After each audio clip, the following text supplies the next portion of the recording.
امام محمد باقر علیہ السلام سے اللہم صلی علی محمد وعلی محمد. روایت ہے کہ شب قدر کے بعد جو سب سے زیادہ اللہ سبحانہ و تعالیٰ عطا کرتا ہے اپنے بندوں کو اس رات میں، یعنی شب نیمہ شعبان میں. اور امام نے فرمایا کہ اس رات میں خدا کا قرب تلاش کرنے کی کوشش کرو. خدا کا قرب کا مطلب یہ قربتاً اللہ، یعنی اپنے ہر عمل کو اللہ کی قربت کی نیت سے انجام دو. اور اس کے بعد عظیم الشان جملہ ارشاد فرمایا کہ حقیقت میں یہ وہ شب ہے کہ جس میں اللہ نے اپنی ذات کی قسم کھائی ہے کہ وہ کسی سائل کو خالی ہاتھ واپس نہیں لوٹائے گا. اللہ نے خود اپنی عزت کی قسم کھا لی ہے، سوائے اس کے کہ کوئی معصیت کا سوال کرے. یہ خود امام نے فرمایا آگے کہ اگر کوئی ایسا سوال کرے کہ خود جو سوال جائز نہیں ہے، کسی حرام شے کے بارے میں، حرام نوکری کے بارے میں، کسی حرام تعلق کے بارے میں، تو اللہ سے معصیت کے علاوہ جو کچھ مانگے گا اللہ سبحانہ و تعالیٰ نے اپنی عزت کی قسم کھائی ہے کہ کسی سائل کو خالی ہاتھ واپس نہیں لوٹائے گا. بڑا بلیغ جملہ ہے یہ.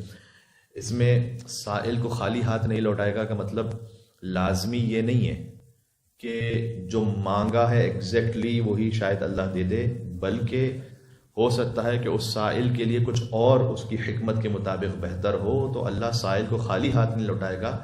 یعنی جب کوئی سائل آیا ہے تو اسے یا تو وہ عطا کرے گا جب وہ مانگ رہا ہے، یا اس سے بڑھ کر اور بہتر کچھ عطا کرے گا. آپ نے کسی سے کہا کہ میں آپ کی کمپنی میں جاب کرنا چاہتا ہوں، مجھے جاب دے دیں. آپ نے اس سے ایک سوال کیا ہے، اس نے پلٹ کر آپ کو کہا کہ ایسا کرتے ہیں پارٹنر بن جاتے ہیں. تو اس نے آپ کے سوال کو رد نہیں کیا، وہ نہیں دیا کہ جو آپ کہہ رہے تھے، بلکہ اس سے بڑھ کے دیا.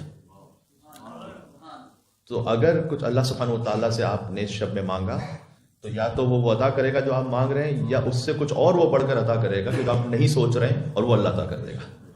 لیکن اللہ نے اپنی عزت کی قسم کھائی ہے کہ سائل خالی ہاتھ نہیں جائے گا.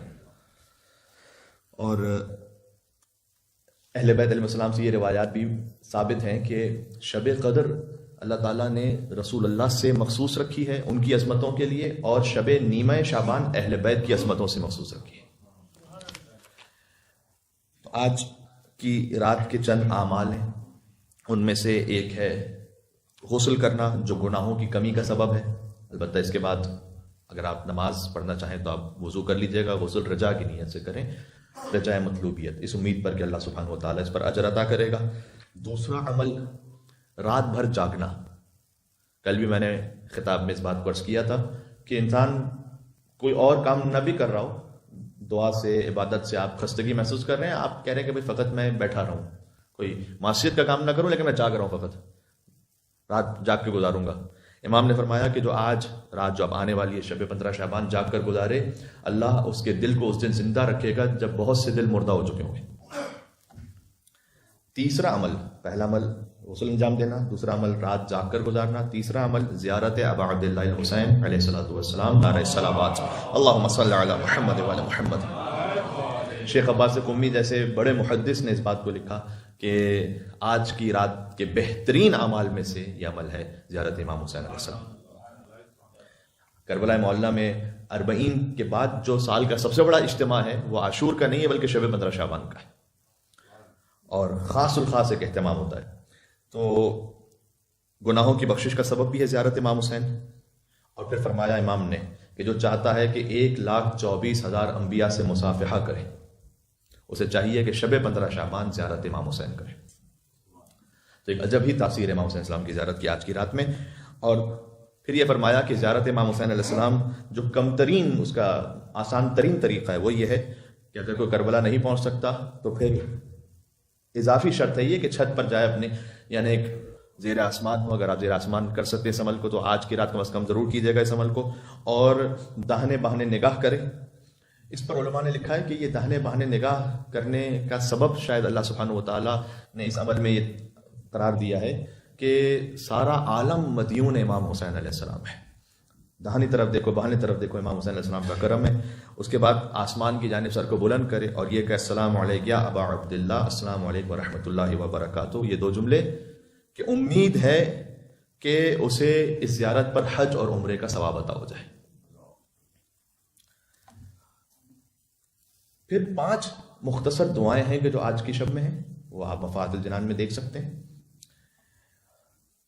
ایک عمل جو بعض مرتبہ مس ہو جاتا ہے مومنین سے، وہ ہے سبحان اللہ والحمدللہ واللہ اکبر ولا الہ الا اللہ، یعنی تسبیحات اربع میں تھوڑی سی ترتیب مختلف ہے۔ سبحان اللہ والحمدللہ تو وہی ہے، پھر ہم پڑھتے ہیں معمولاً سبحان اللہ والحمدللہ ولا الہ الا اللہ واللہ اکبر، اس میں ایک ترتیب مختلف ہے، جو تھرڈ ہے وہ فورتھ ہو جاتا ہے اور فورتھ ہے وہ تھرڈ ہے۔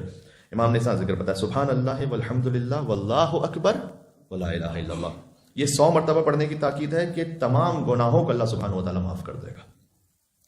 تو اس تسبیح کو آپ نکالیے، بار بار کثرت صلوات، دعائے کمیل کی تلاوت آج ہی کی شب میں وارد ہوئی ہے، اصل تو آج ہی کی شب میں مولا علی علیہ السلام نے حضرت کمیل کو دعائے کمیل سکھلائی تھی۔